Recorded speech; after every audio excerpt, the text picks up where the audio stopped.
नमस्कार, देवभूमि उत्तराखंड देख रहे हैं आप। आपके साथ मैं हूं हर्ष त्यागी। विधानसभा चुनाव में लगातार दूसरी बार बीजेपी के हाथों करारी पराजय झेलने के बाद अब कांग्रेस ने उत्तराखंड में पार्टी की कमान पूर्व विधायक करण माहरा को सौंप दी है। प्रदेश अध्यक्ष बनाए गए माहरा अल्मोड़ा जिले की रानीखेत सीट से विधायक रहे हैं।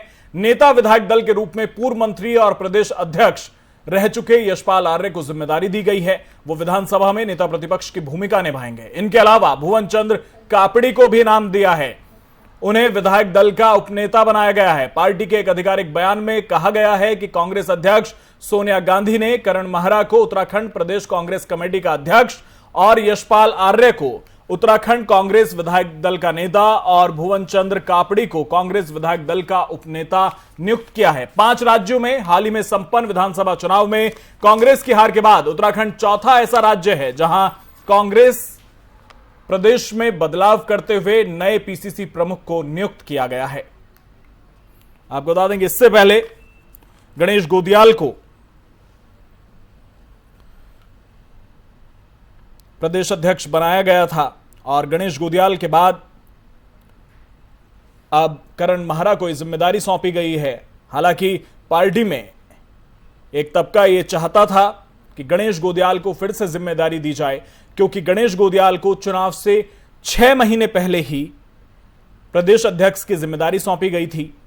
आपको बता दें कि इससे पहले प्रीतम सिंह प्रदेश के अध्यक्ष हुआ करते थे और कांग्रेस की वरिष्ठ नेता और उस दौरान नेता प्रतिपक्ष इंदिरा हृदय के निधन के बाद प्रदेश अध्यक्ष पद से प्रीतम सिंह को हटाया गया, नेता प्रतिपक्ष बनाया गया। हालांकि इस बार प्रीतम सिंह भी ये उम्मीद जता रहे थे कि दोबारा पार्टी उन्हें मौका देगी नेता प्रतिपक्ष बनने का, लेकिन कांग्रेस के अंदर जो गुटबाजी रही है उसे खत्म करने के लिए कांग्रेस ने यह कदम उठाया है और करण माहरा को प्रदेश अध्यक्ष बनाया है उत्तराखंड का। और वहीं बात करें नेता प्रतिपक्ष की, तो नेता प्रतिपक्ष यशपाल आर्य को बनाया गया है। यशपाल आर्य एक बड़े दलित नेता के चेहरे के तौर पर जाने जाते हैं।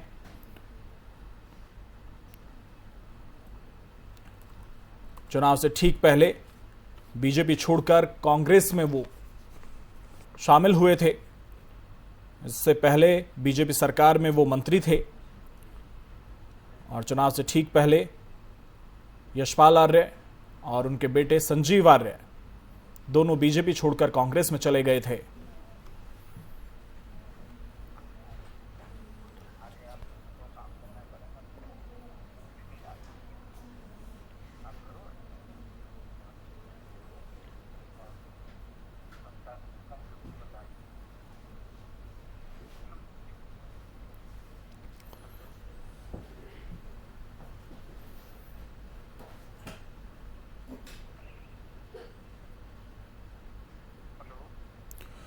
और बातचीत के लिए हमारे साथ कांग्रेस के वरिष्ठ नेता मथुरा दत्त जोशी जी हमारे साथ जुड़ गए हैं। बहुत बहुत स्वागत है सर आपका एफएम न्यूज में।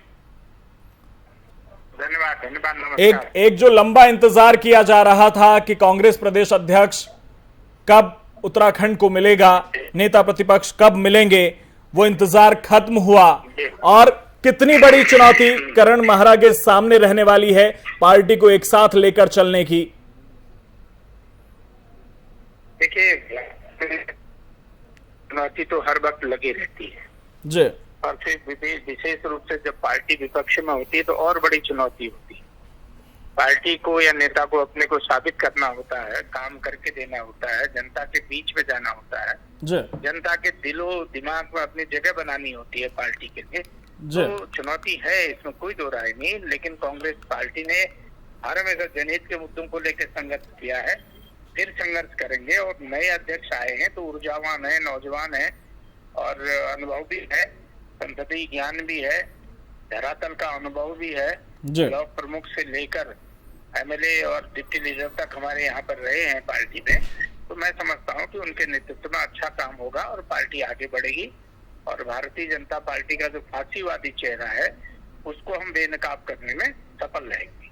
मथुरा जोशी जी, इस बार जो प्रतिनिधि बने हैं उत्तराखंड कांग्रेस में, वो सब कुमाऊं से हैं। गढ़वाल को इस बार प्रतिनिधित्व करने का मौका नहीं दिया पार्टी ने, क्या वजह है?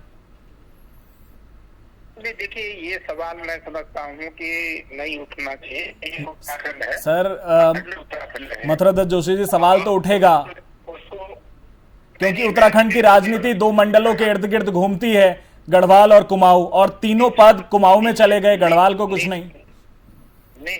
निश्चित रूप से है, निश्चित रूप से घूमती है, सहमत हूँ। लेकिन इससे पहले भी तो आपने देखा होगा कि जो पदाधिकारी हमारे प्रदेश अध्यक्ष जी भी, नेता प्रतिपक्ष भी गढ़वाल मंडल से थे। मैं समझता हूँ ये सवाल अब उत्तराखंड के परिप्रेक्ष्य में नहीं उठना चाहिए और ये गढ़वाल और कुमाऊं की बात भी खत्म हो जानी चाहिए। एक उत्तराखंड, अखंड उत्तराखंड की बात होनी चाहिए। उसको लेके अगर हम आगे चलेंगे तो मैं समझता हूँ सफल रहेंगे। भाजपा में भी देख लीजिए आप, जब अजय भट्ट थे तो प्रदेश अध्यक्ष भी थे, नेता प्रतिपक्ष थे, कुमाऊं से थे। उसके बाद दो चीफ मिनिस्टर उन्होंने बनाए और प्रदेश के अध्यक्ष बनाए, तो वो भी गढ़वाल मंडल से ही थे। तो मैं समझता हूँ इस बात का कोई अब नहीं रहना चाहिए। उससे पहले अगर आप जाएंगे, पंडित नरेंद्र तिवारी, हरीश रावत जी, यशपाल आर्य जी, इंदिरा हृदय जी, ये सब कुमाऊं मंडल से तो थे। पार्टी एक होनी चाहिए, एक नारा होना चाहिए, एक उत्तराखंड, अखंड उत्तराखंड का नारा हमारा होना चाहिए। हमको संकीर्ण विचारधाराओं से ऊपर उठना पड़ेगा। पार्टी एक होने का जिक्र किया मथुरादत्त जोशी जी आपने, पार्टी एक होने का जिक्र किया। सबसे बड़ी चुनौती तो करण महारा के सामने यही रहने वाली है कि सबको एकजुट करके रख सकें, क्योंकि जो गुटबाजी और जो कला है उसकी वजह से कांग्रेस सत्ता से बाहर है आज। मैंने आपको कहा ना, कई चुनौतियां हैं, कोशिश करेंगे उसको पूरा करने की, उसको भी खत्म करने की।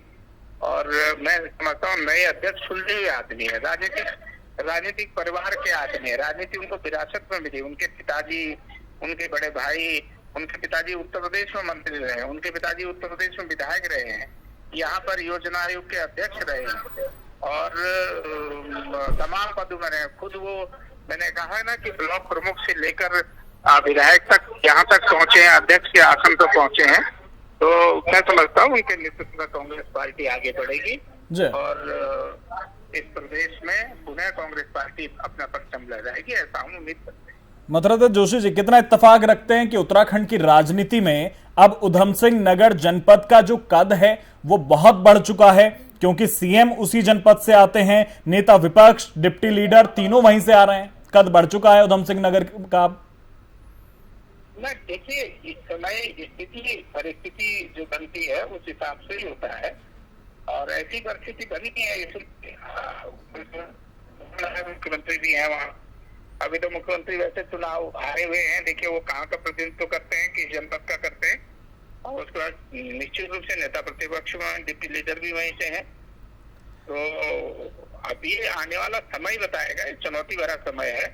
आने वाला समय हमको बताएगा कि हम किस राह में चलेंगे, किस तरीके से चलेंगे, किस तरीके से हम इस उत्तराखंड को एक करके रखेंगे। ये हमारे सामने चुनौतियां हैं जी। अच्छा, एक अंतिम सवाल और, आपने जब जिक्र कर ही दिया कि अभी कहां से चुनाव लड़ेंगे सीएम धामी, उड़ती उड़ती खबर तो ये भी है कि कांग्रेस के कोई विधायक उनके लिए सीट छोड़ सकते हैं। देखिए, वर्तमान में तो अभी कोई नहीं छोड़ रहा है। जब छोड़ेंगे या ऐसी स्थिति बनेगी तो उस सवाल का जवाब तब दिया जाएगा। लेकिन मैं उम्मीद करता हूं कि कांग्रेस का कोई भी विधायक माननीय मुख्यमंत्री के लिए सीट नहीं छोड़ेगा। चलिए, बहुत बहुत शुक्रिया मथुरादत्त जोशी जी आपका तमाम बातचीत के लिए। धन्यवाद। और इसी विषय पर हमारे साथ वरिष्ठ पत्रकार भगीरथ शर्मा जी हमारे साथ जुड़ गए हैं। बहुत बहुत स्वागत है सर आपका एफएम न्यूज में। नमस्कार सर। कांग्रेस ने उत्तराखंड में प्रदेश अध्यक्ष, नेता प्रतिपक्ष और उपनेता तीनों का चुनाव कर लिया है। तीनों कुमाऊं से आते हैं, गढ़वाल को प्रतिनिधित्व नहीं मिला। वहीं अगर हम तीनों पदों पर जिन व्यक्तियों को बैठाया गया है उन पर नजर डालें तो कांग्रेस कहीं ना कहीं उत्तराखंड में ठाकुर, ब्राह्मण और दलित कॉम्बिनेशन खेल गई है ये प्रतिनिधित्व देकर। हाँ, बिल्कुल यही है और हम कल भी यही समीक्षा कर रहे थे जी। निश्चित रूप से जो उत्तराखंड में अगर आबादी के हिसाब से देखें तो राजपूतों की संख्या अपेक्षाकृत अधिक है और फिर ब्राह्मण हैं और दलित भी 19% से अधिक है। तो मुझे लगता है कि कांग्रेस में जो ढलती हुई कांग्रेस जो है। भगीरथ शर्मा जी, माफी चाहूंगा और आपको बीच में रोक रहा हूं। हमारे साथ कांग्रेस के प्रदेश, दोबारा आऊंगा मैं आपके पास, हमारे साथ कांग्रेस के प्रदेश अध्यक्ष करण महारा जी हमारे साथ जुड़ गए हैं। सर, बहुत बहुत स्वागत आपका एफएम न्यूज में और बहुत बहुत बधाई और शुभकामनाएं आपको प्रदेश अध्यक्ष की जिम्मेदारी मिलने पर। क्या क्या चुनौतियां रहेंगी आपके सामने, क्योंकि उत्तराखंड में जिस तरह की स्थिति कांग्रेस की है और जिस तरह की कलह और गुटबाजी चल रही है, उसे लेकर बहुत चुनौतियां हैं, सबको एक साथ लेकर चलना है और तमाम तरह के मुद्दे उत्तराखंड में हैं। चुनौतियां जो है आदमी को आगे बढ़ने का मौका प्रदान करती है, मेरा जी। मानना है। और मैं इसको एक अपॉर्चुनिटी के रूप में देख रहा हूँ कि जितनी चुनौतियां उनको समाप्त करते हुए अपनी पार्टी को और मजबूती प्रदान कर सकते हैं। मजबूती आप प्रदान करेंगे, ये पूरी उम्मीद जताई जा रही है और तभी आपको जिम्मेदारी भी सौंपी गई है। लेकिन अगर हम देखें जिस तरह से कांग्रेस की स्थिति रही है उत्तराखंड में, पिछले चुनाव में हम देखें सत्ता से बाहर है, यही कारण है, और एक बड़ी जिम्मेदारी के तौर पर आपको ये सौंपा गया है। सवाल ये भी उठ रहा है करण महाराज जी कि तीनों प्रतिनिधित्व कुमाऊं को दे दिए गए, गढ़वाल को कुछ नहीं मिला। इस पर मेरे को स्पष्ट ये कहना है कि उत्तराखंड राज्य बने हुए लंबा समय हो गया है और गढ़वाल कुमाऊं का कोई झगड़ा नहीं होना चाहिए। कुंभ में ऐसे उदाहरण रहे हैं। मेरे मुख्य प्रतिद्वंदी अजय भट्ट जी रहे, वो प्रदेश अध्यक्ष और नेता प्रतिपक्ष रहे, ब्राह्मण लीडर के रूप में होते, तब ये विषय कभी नहीं उठाए गए। और अगर अभी हाल फिलहाल आप देखें, त्रिवेंद्र रावत जी गढ़वाल से मुख्यमंत्री, तीरथ रावत जी गढ़वाल से मुख्यमंत्री और मदन कौशिक जी अध्यक्ष है, तीनों गढ़वाल से थे, ये विषय कभी नहीं उठाए गए।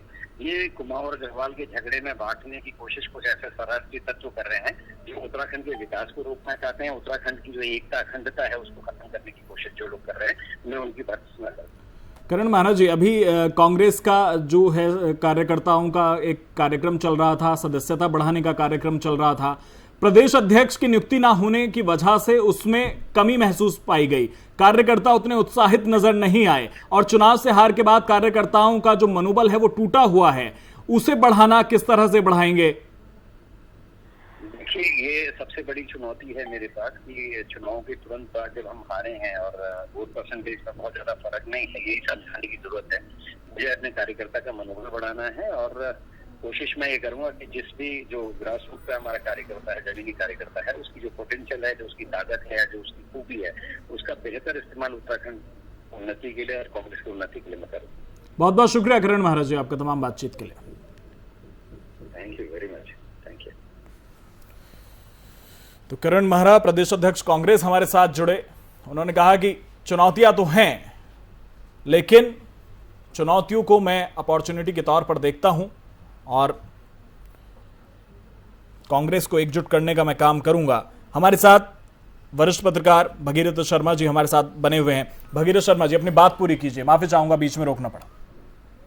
जी देखिए, एक बात बहुत अच्छी करण मेहरा जी भी कह रहे हैं, ये जो गढ़वाल को जो है इग्नोर कर दिया गया जी। अब मैं आपको बता दूं, जब 2002 में नारायण दत्त तिवारी मुख्यमंत्री बने तो उस समय हरीश रावत जी जो कुमाऊं से ही थे और एनडी तिवारी भी कुमाऊं से आते जी। तो वो अध्यक्ष थे हरीश रावत जी और मुख्यमंत्री एनडी तिवारी थे और पार्टी अच्छा प्रदर्शन है ना किया था और सब ठीक ठाक था, कोई ऐसे। असली में ये नैरेटिव जो बनाया जा रहा है ये न तो बीजेपी बना रही है न कांग्रेस, एक कोई अन्य शक्तियां हैं जो नैरेटिव बनाती हैं कि मुख्यमंत्री गढ़वाल से है तो प्रदेश अध्यक्ष कुमाऊं से होगा और अगर ठाकुर है तो ब्राह्मण वहां से होगा। लेकिन भगीरथ शर्मा जी, ये तो देखने को मिल भी रहा है। अगर आप अभी देखें, नेता प्रतिपक्ष को आप देखें, प्रदेश अध्यक्ष को आप देखें और भुवन चंद कापड़ी को आप देखें जो डिप्टी लीडर हैं, कांग्रेस भी ठाकुर ब्राह्मण और दलित कॉम्बिनेशन खेल रही है वहां पर। नहीं, ये मैं दूसरी बात कह रहा हूँ, मैं कुमाऊं और गढ़वाल की बात कर रहा हूँ कि इस मानसिकता से थोड़ा बाहर आना पड़ेगा। पार्टी चलानी है तो ये देखा जाता है कि क्या जरूरतें हैं, नेतृत्व क्षमता देखी जानी चाहिए। तो ये तो इतना छोटा सा राज्य है और इसमें भी हम अगर इस तरह से क्षेत्रीय संतुलन और तमाम इस तरह की बात करेंगे, हाँ कांग्रेस ने इस समय जातीय संतुलन बनाने की कोशिश जरूर की है। 2024 का चुनाव निकट है निश्चित रूप से, और जो इस समय जो कुमाऊं में जब जो चुनाव हुआ विधानसभा में, कुमाऊं में जो पार्टी का प्रदर्शन था अपेक्षाकृत अच्छा था।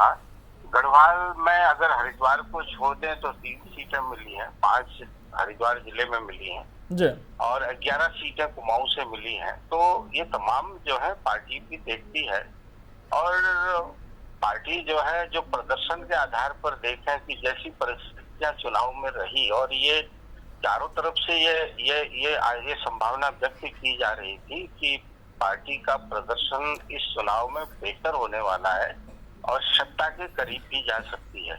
लेकिन पूरे चुनाव अभियान में जी, जो दलित क्षत्रप थे या उनके वो और उनके समर्थक जो जिस तरह से बयानबाजी कर रहे थे, वरिष्ठ नेताओं पर टिप्पणियां कर रहे थे जी, और इस तरह की जो अनुकूल फिजा थी जी, उसको जो है उसको बिगाड़ने में बड़ी भूमिका इन लोगों की रही। कहा यह भी जा रहा था जी, कि कहीं कुछ क्षत्रपों ने अपने जो है कुछ ऐसे दांव खेले हैं कि जिससे जो मुख्यमंत्री के दावेदार हैं उन्हें पराजित कराया जा सके कहीं, तो तमाम इस तरह की बातें हुई, इससे फिजा खराब हुई। ठीक है, मेरा अंतिम सवाल भगीरथ शर्मा जी आपसे ये है कि कांग्रेस की जो कलह है उत्तराखंड में वो किसी से छिपी नहीं है और यही कारण है कि कांग्रेस आज सत्ता से बाहर बैठी है। अगर हम नेता प्रतिपक्ष को देखें, यशपाल आर्य, दोनों किसी भी खेमे में फिट नहीं बैठते हैं, वो दोनों में फिट हैं, मतलब माफी चाहूंगा, वो दोनों खेमों में फिट हैं। और महारा और कापड़ी की अगर हम बात करें तो आज तक किसी गुट में खुलकर सामने नहीं आए हैं। तो क्या कांग्रेस जो शीर्ष नेतृत्व है उसने एक कोशिश की है इन तीनों को चुनकर कि कांग्रेस के अंदर जो कलह चल रही है वो दूर हो जाएगी? आपको लगता है कि इसके बाद कम हो जाएगी या खत्म हो जाएगी? मुझे अभी लगता नहीं है कि ये कलह अभी थमने वाली है। अभी थोड़ी देर पहले ही प्रीतम सिंह जी का एक बयान आया, उन्होंने बड़ी नाराजगी सी व्यक्त की है कि जो पर्यवेक्षकों ने रिपोर्ट दी कि यहाँ गुटबाजी रही है चुनाव के दौरान उससे पहले, और उसमें भी उन्हें भी एक गुटी नेता के रूप में जो है उन्हें बताया गया, तो इससे वो नाराजगी है, ये तो स्वर फूट रहे हैं। और मैं ये समझता हूँ कि कद के लिहाज से जो है करण मेहरा से बहुत सीनियर लोग भी अभी यहाँ हैं, मौजूद हैं, जिन्हें छत्रप कहा जाता है, जिन्हें गुटी नेता कहा जाता है। हरीश रावत है, बहुत बड़ा उनका पार्टी में कद है, वो राष्ट्रीय महासचिव भी हैं, CWC मेंबर भी हैं, और प्रीतम सिंह भी बहुत वरिष्ठ नेता रहे हैं। तो अभी मुझे लगता है कि सबसे बड़ी चुनौती यही होगी कि गुटों को साधना, सामंजस्य बनाना। अगर नहीं बना पाए तो 2024 में फिर पार्टी उसके परिणाम देखने को मिलेंगे, बिल्कुल नुकसान उठाना पड़ेगा। बहुत बहुत शुक्रिया भगीरथ शर्मा जी आपका तमाम बातचीत के लिए।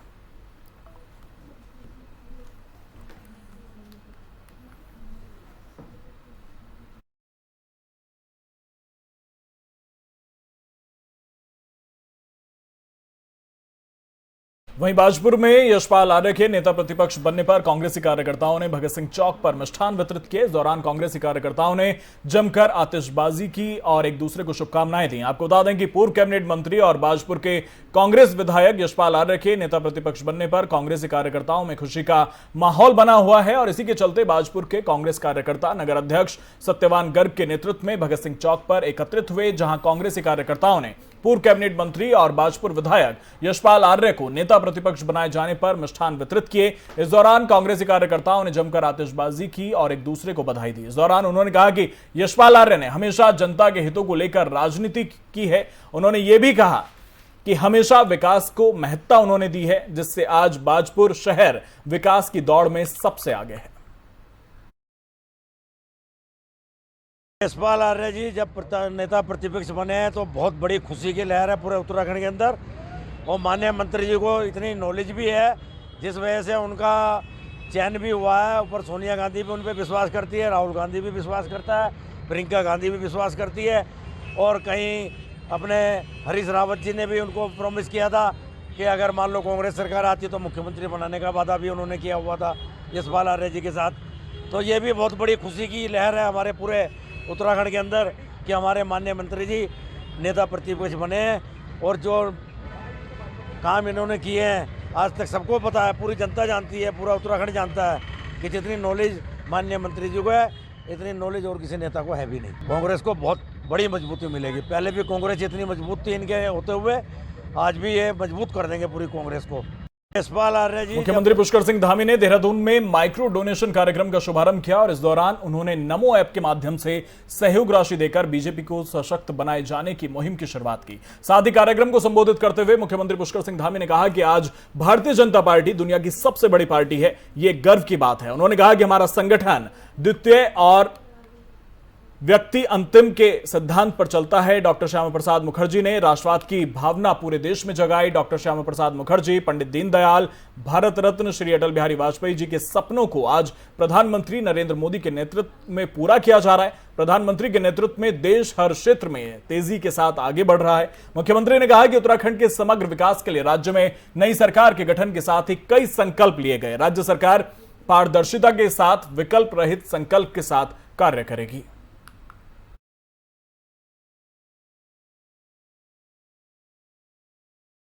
वहीं बागेश्वर जिला चिकित्सालय में हंस फाउंडेशन की मदद से राष्ट्रीय स्वास्थ्य मिशन के अंतर्गत डायलिसिस यूनिट स्थापित हुई है, जिसका उत्तराखंड राज्य के समाज कल्याण एवं परिवहन मंत्री चंदन रामदास, जिलाधिकारी विनीत कुमार द्वारा संयुक्त रूप से फीता काटकर विधिवत शुभारंभ किया गया। जिले को स्वास्थ्य सुविधाओं में नई सौगात दी, जिसके बाद इस अवसर पर कैबिनेट मंत्री ने कहा कि बागेश्वर में डायलिसिस यूनिट प्रारंभ होने से मरीजों को सुविधा होगी। उन्होंने कहा कि अब डायलिसिस कराने हेतु मरीजों को हल्द्वानी और बाहर नहीं जाना पड़ेगा। उन्होंने कहा कि चिकित्सालय में शीघ्र ही सीटी स्कैन मशीन लगाई जाएगी, साथ ही टेक्नीशियन भी तैनात किए जाएंगे। बागेश्वर के लिए ऐतिहासिक दिन है। हमारे यहाँ 3 बेड का डायलिसिस सेंटर और यूनिट का आज विधिवत उद्घाटन हुआ है। माननीय जिलाधिकारी जी का कई दिन पहले मुझे दूरभाष से बात हुई थी कि यहाँ डायलिसिस के मरीज आने लग गए हैं। मैंने आपसे कहा शुरुआत कर दीजिए, और जो मुझे जानकारी मिली है कि 54 लोगों ने बागेश्वर के इस यूनिट में डायलिसिस का काम शुरू कर दिया है। और मैं बधाई देता हूँ बागेश्वर क्षेत्र के लोगों को, अपने जिला प्रशासन को, स्वास्थ्य विभाग को कि एक बहुत महत्वपूर्ण योजना का यहाँ शुभारंभ हुआ है। और हल्द्वानी और दूर अन्य शहरों में डायलिसिस के लिए जाना पड़ता था, और आज यही डायलिसिस की सुविधा हंस फाउंडेशन के सहयोग से हमको मिली है। मैं हंस फाउंडेशन को भी, स्वास्थ्य विभाग को भी, जिला प्रशासन को भी बहुत बहुत बधाई, शुभकामनाएं देता हूं। रामनवमी का पर्व देश भर में धूमधाम से मनाया गया। हरिद्वार स्थित पतंजलि में चल रही राम कथा का आज समापन हुआ। इस मौके पर स्वामी रामदेव, आचार्य बालकृष्ण और प्रसिद्ध कथावाचक मुरारी बापू मौजूद रहे। स्वामी रामदेव ने कहा कि राम हमारे राष्ट्र का सांस्कृतिक गौरव है। रामनवमी विश्व भर के लिए सौभाग्य लेकर आई है। आपको बता दें कि रामनवमी के दिन ही स्वामी रामदेव के संन्यास की दीक्षा हुई थी। आज उनके संन्यास दीक्षा को 28 साल पूरे हो चुके हैं और इस मौके पर पतंजलि की ओर से योगायु रिसर्च नाम की एक वेबसाइट लॉन्च की गई है, जिसमें हिंदी और संस्कृत भाषा में योग पर किए गए रिसर्च प्रकाशित किए जाएंगे।